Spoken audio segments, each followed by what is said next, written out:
First-class passengers.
What do you think other cities could learn from Oakland's lessons and specifically like in your book, Organizing a City? There are a few things that are clear to me. One of them is that the fact that a few people can actually do a lot to change the political dynamics in a city if what they're doing resonates with people.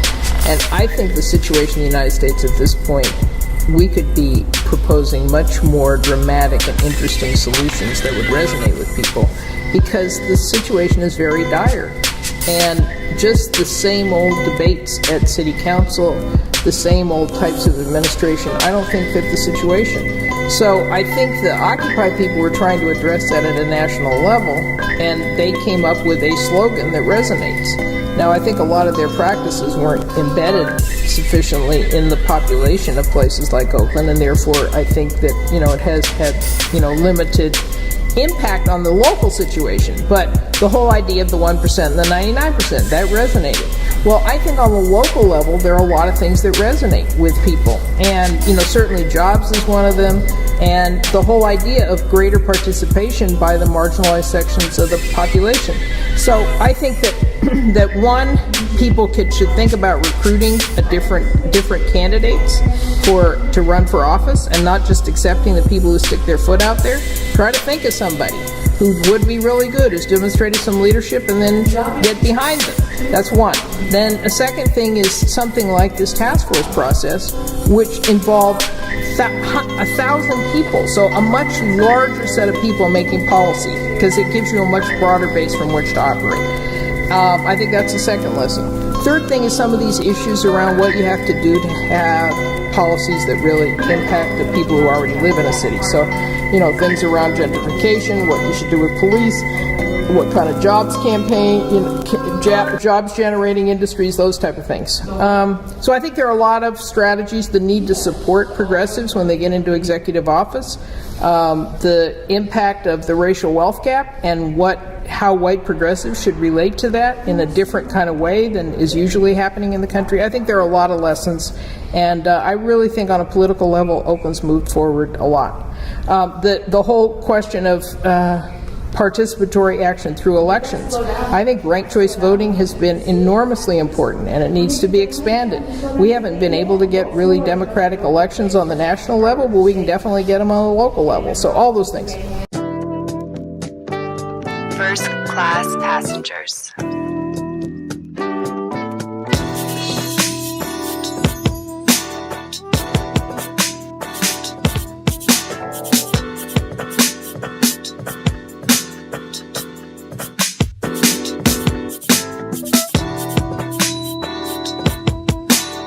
Who is Organizing a City for, and what will they take away from this book?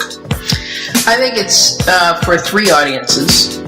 One is the people in Oakland who have done all this incredible organizing and who have not yet read it actually described, and other people who are around, maybe not in the organizing itself, and may not even know some of the policy changes that have been made. So that's one audience. The second is people in other cities who are trying to make progressive change in their cities. But people get pretty pessimistic, partly because the mainstream press is not very helpful in reporting what's going on in any city. So it's hard for people to get enough courage and conviction and also enough optimism to start organizing. And I think Oakland's experience is really helpful in that regard. And the third audience, of course, is academics who, I am also part of that community, and people are interested in issues like organizing, participatory action, all those kinds of things, which this also fits into. Okay, so Organizing a City is obviously a story about Oakland, but given the political scope and historical developments of the city that have occurred here, I guess, what makes this book a uniquely Oakland experience as well? So Oakland is the kind of city that names its buildings for people like Paul Robeson and Emiliano Zapata, which is pretty unique. And we have a political history that people know something about. The whole history with the Panthers, the origins of the free speech movement in this city, and we were the ones who hired the first black superintendent in the country. Many things about the city are unique. And one thing that at least my experience says is a useful uniqueness is that relatively small numbers of people manage to make pretty big changes.